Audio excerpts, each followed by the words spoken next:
Então, vamos lá, vamos nos situar, né, na nossa matéria, no seguinte sentido. Se eu não estiver enganado, nas últimas aulas, nós falamos o quê? Nós falamos ali de funções ou teorias da pena, nós falamos dos princípios relacionados à pena. Aliás, eu estou pegando aqui as aulas que dizem respeito à pena, né? Porque nós já falamos de culpabilidade e tudo mais. Nas últimas, né? Então, falamos funções da pena, os princípios da pena. Se eu não estiver enganado, eu preciso da ajuda de vocês. Na última aula, a gente falou do conceito de incidência.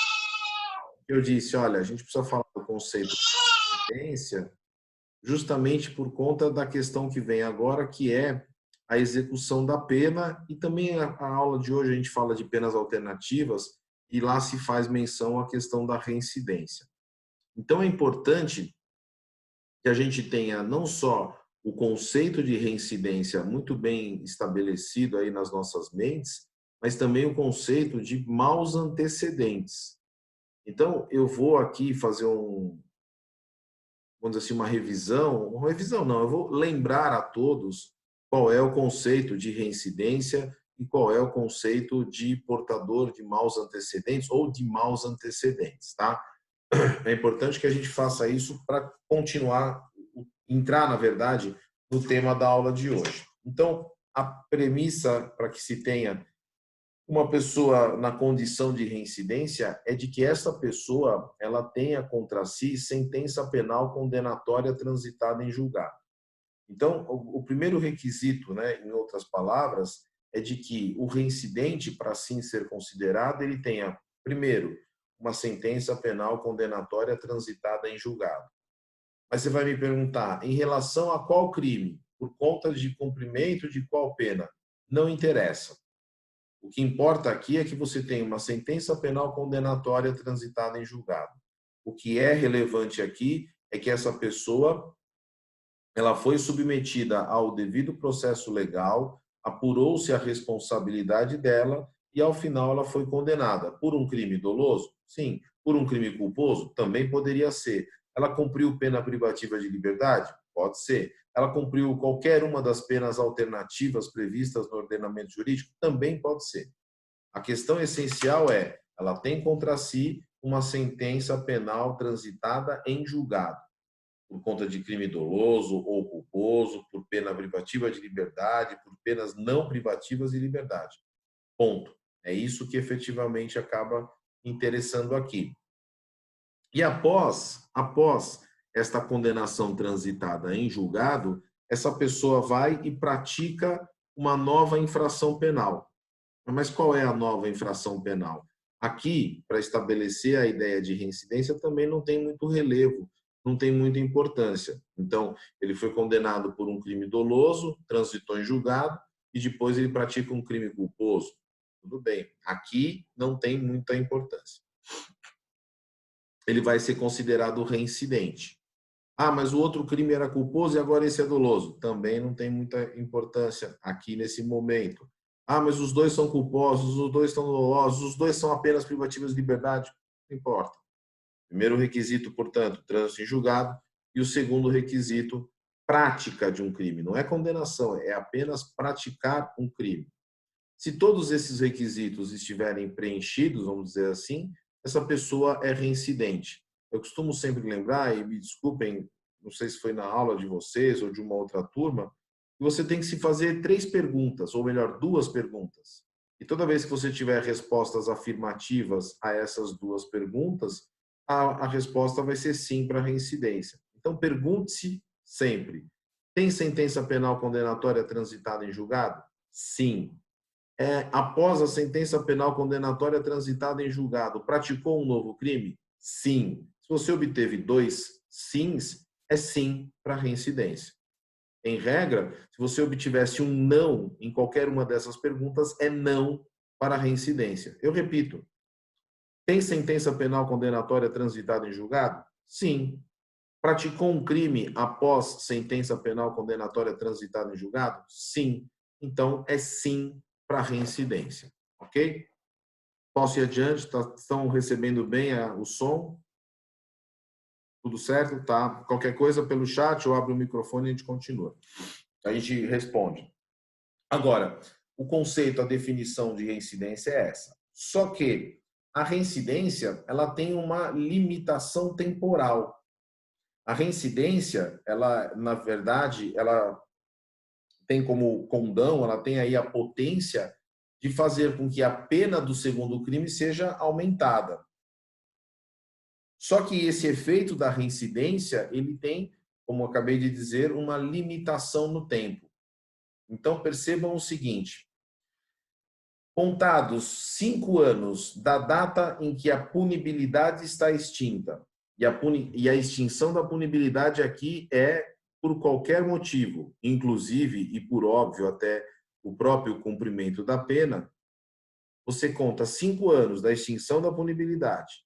Insisto, cumpriu a pena, foi indultado, prescreveu, enfim, extinção de punibilidade, você conta 5 anos.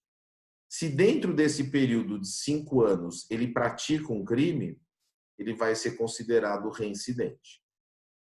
Então, não é, melhor dizendo, né, a gente está acrescentando aqui uma informação.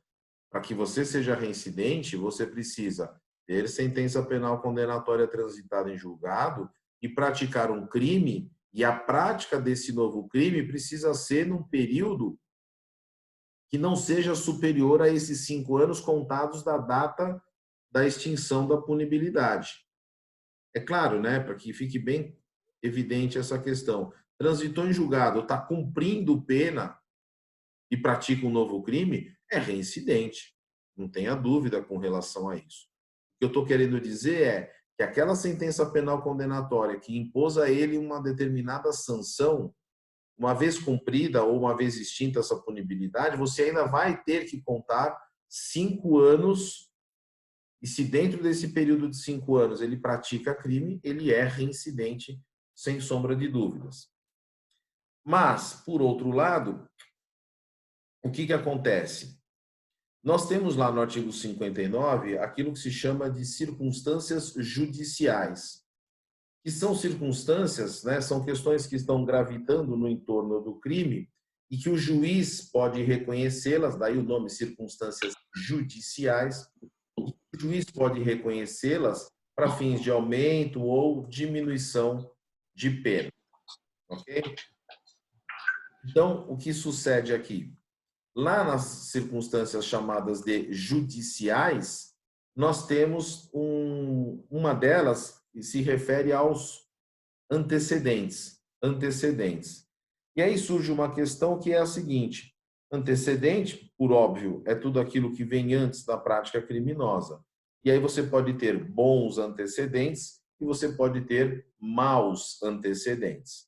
A preocupação aqui é com relação aos maus antecedentes. Por um certo tempo se discutia aí qual era esse conceito de maus antecedentes, chegando alguns até se posicionarem no sentido de que maus antecedentes são aquelas práticas criminosas, vamos dizer assim, ainda não transitadas em julgado. Maus antecedentes é o fato da pessoa ter um envolvimento ali no inquérito policial ou de estar sendo investigado em solo policial. Alguns chegavam a dizer até que maus antecedentes era qualquer tipo de envolvimento com a justiça criminal, inclusive tendo ali sentenças absolutórias. Mas por conta da ideia de presunção de inocência, preceito esse constitucionalmente estabelecido, firmou-se aí a ideia de que a pessoa, para ser considerada portadora de maus antecedentes, ela precisa ter uma prática criminosa que incida ou que recaia em um determinado momento. E qual é esse momento? Lembrando aqui, condenado, certo? Pratica um novo crime, extinta a punibilidade dentro dos 5 anos, se praticar aqui dentro dos 5 anos, ele é portador de maus antecedentes. Na imagem, talvez, como se minha cabeça fosse a prática de um crime, né? Extinção da punibilidade, 5 anos, minha cabeça é a prática de um crime, ele é aqui reincidente. Agora, se decorrido esse prazo de 5 anos, e ele pratica um crime, aqui ao final dos 5 anos, minha cabeça seria a prática do novo crime, quando ele pratica um crime transcorrido esse período de 5 anos, efetivamente ele não é reincidente, mas ele vai ser considerado aí pela jurisprudência predominante, inclusive do Supremo Tribunal Federal, portador de maus antecedentes. Então, é extremamente relevante aqui que fique claro e que vocês não tenham dúvidas sobre esses conceitos de reincidência e de portador de maus antecedentes. Tá? É muito importante que vocês entendam isso por conta do tema que a gente vai começar a enfrentar agora. Tá? Tudo bem isso para vocês? Ficou claro os conceitos aí de reincidência e também de portador de maus antecedentes? Pois não, Paulo? Abre o seu microfone, Paulo, está fechado.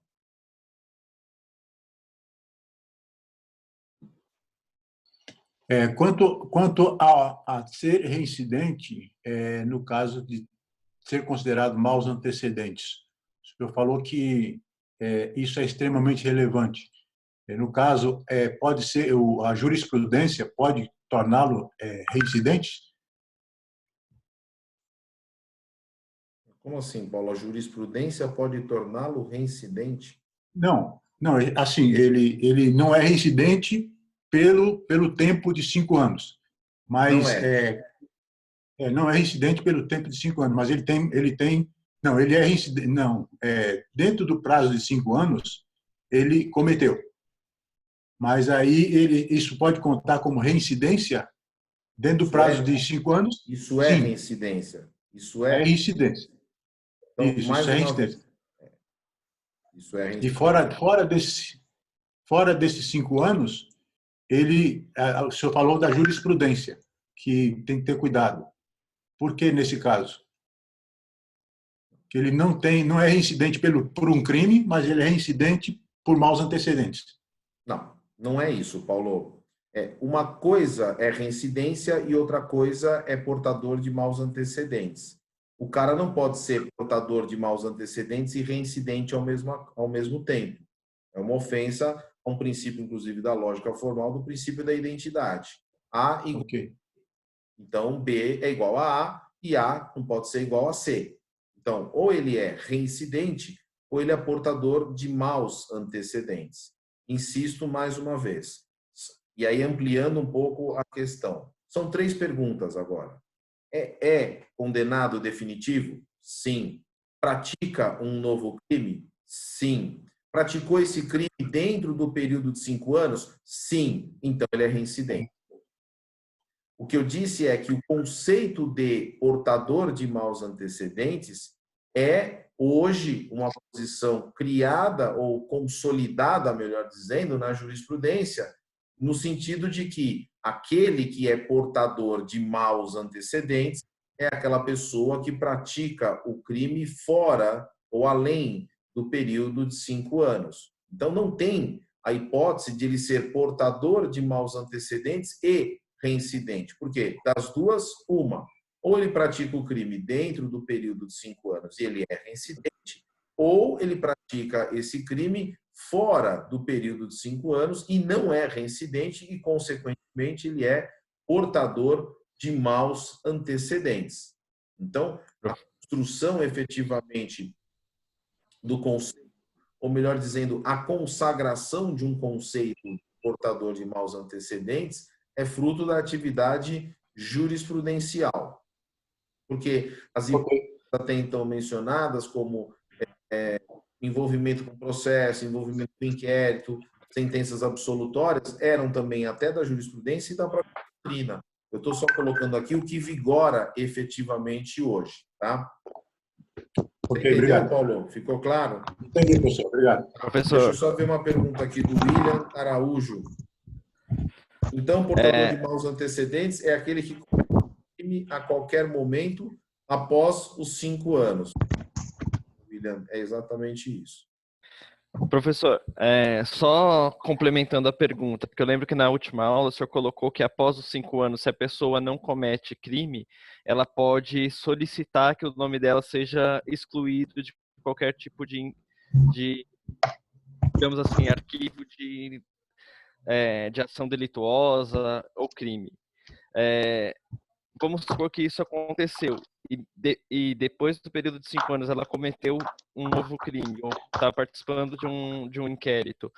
Ela, para efeito penal, ela é considerada portadora de maus antecedentes, mesmo que o nome dela tenha sido retirado de qualquer espécie de arquivo? Bom, vamos corrigir um pouco aí as coisas, né, na sua pergunta. Uhum. É o seguinte, não é no período de 5 anos que ele vai pedir a reabilitação criminal. Não, após os 5 anos. A reabilitação criminal, ela tem um marco para você começar a fazer esse pedido, que é de 2 anos. Então, da extinção da punibilidade, você conta 2 anos. A partir do momento que você tem 2 anos contados a partir da extinção da punibilidade, você pode pedir a sua reabilitação criminal, que vai, de certa forma, suspender, eu diria assim, os apontamentos na sua certidão de antecedentes. Então, se você tem uma condenação criminal e você cumpre a sua pena ou tem a sua pena extinta por qualquer forma, você conta 2 anos, você ingressa com o pedido de reabilitação criminal. Mas perceba que o prazo para que você ainda seja considerado reincidente é de um saldo aqui de 3 anos. Se dentro dos próximos 3 anos você praticar um crime, portanto, naquele período de 5 anos, você tem efetivamente a reincidência caracterizada, tanto é que o seu apontamento anterior vai surgir na sua certidão de antecedentes. Ponto. Se você efetivamente pratica o crime fora do período de 5 anos, você, é um pouco da pergunta do Paulo, você não é reincidente, você é de maus antecedentes. E aí você estaria, vamos dizer assim, fora dessa hipótese. Agora, o conceito ou a ideia que eu preciso aqui deixar é também no seguinte sentido. Isso não apaga, em definitivo, qualquer tipo de apontamento. Isso é o fato de que a publicidade em relação à sua condenação, ela fica, aspas, suspensa, ela fica adormecida. Isso não vai ser apagado em definitivo. Tanto é que se você tirar uma certidão de antecedentes, quando eu digo certidão de antecedentes, tem em mente o quê? Poupa tempo. Vai lá aparecer apontamento X, Y, Z ou nada, graças a Deus. Mas existe uma outra certidão, um outro documento, melhor dizendo, que é a folha de antecedentes. Essa vida pregressa de uma determinada pessoa em relação às suas práticas criminosas, em relação aos seus envolvimentos com ações delituosas, essa informação não é apagada. Isso consta da folha de antecedentes. Então, você pode ver lá uma condenação transitada em julgado por um porte de entorpecente lá na década de 80, por exemplo. Isso vai aparecer, inclusive. Isso vai aparecer. E a propósito disso, né? Essas condenações que são muito distantes e são inaptas para gerar reincidência, imagine aí a condenação e a pena cumprida lá na década de 80 por um porte de entorpecente. E hoje ele vem a praticar um crime, você encontra algumas decisões dizendo, olha, tendo em vista esse lapso temporal de mais de 20 anos, nem portador de maus antecedentes ele poderia ser considerado. Tá? Então, William, não sei se ficou clara a sua pergunta e se não tiver, por favor, só se manifestar. Ficou sim, professor. Obrigado. Tá bom, então, ótimo. Então, só para a gente pontuar, não é que apaga isso aí, joga fora. Você imagina, por exemplo, um crime de ameaça, que o cara é condenado, cumpre a pena e, vamos dizer assim, apagou essa informação. Depois a vítima aparece morta. Se apagar essa informação, você perde uma informação de relevo, que é para começar a investigar o homicídio. Então, assim, o Estado tem sempre um controle, ou deveria ter o controle, sobre essas práticas criminosas. Então, não é que apaga. Tá? Tudo bem, então, os conceitos de reincidência e também de maus antecedentes? Tá. Então, na aula de hoje, eu vou aqui, já está acabando o tempo, vou só preparar aqui uma introdução nós vamos aqui falar sobre as questões pertinentes ao cumprimento do regime de pena. Ou, basicamente, vamos falar sobre progressão de regime de cumprimento de pena. É importante que vocês já se situem aí na legislação e tenham aí aberto o artigo 112 da Lei de Execuções Penais. Artigo 112 da Lei de Execução Penal. A Lei de Execução Penal é a Lei 7.210 de 84. Deem uma olhada lá no artigo 112. A gente vai começar a falar o quê? De regime de progressão de pena. Eu vou fazer uma introdução em relação a isso e a gente já derruba a sala e vai para enfrentar essa questão. O que a gente precisa ter em mente aqui é o seguinte: a partir agora da Lei 13.964 de 2020, o seu artigo 112 precisa estar atualizado com essa lei. Nós tivemos um aumento nos critérios de cumprimento de pena. Vamos dizer assim que ficou um pouco mais recrudescido, ficou um pouco mais severa as regras de cumprimento de pena. Tanto é que se você abrir o teu artigo 112, você vai perceber ali várias faixas para fins de cumprimento de pena. Mas o que você precisa ter em mente aqui é o seguinte: salvo o inciso 1º, todas essas outras regras para fins de cumprimento de pena são regras mais severas. São regras mais severas. Tá? Então, eu vou aqui começar a falar um pouquinho sobre como eram as regras de cumprimento de pena. Porque você vai ter agora, daqui para frente, uma demanda que ainda vai estar represada na antiga legislação. Então, você vai ter que verificar quando ele pratica o crime, lembrando da ideia do chamado tempus regit actum, quando ele pratica o crime, para você ter uma noção se ele se insere nas regras antigas ou nas novas regras estabelecidas pelo artigo 112 da Lei de Execução Penal. Tá bom? Eu vou terminar aqui essa sala, eu vou derrubar, vamos dizer assim, fechar para todo mundo e já estou providenciando o link, porque falta 2 minutinhos e vai ficar cortada a informação, tá bom? Já estou mandando lá uma sala nova.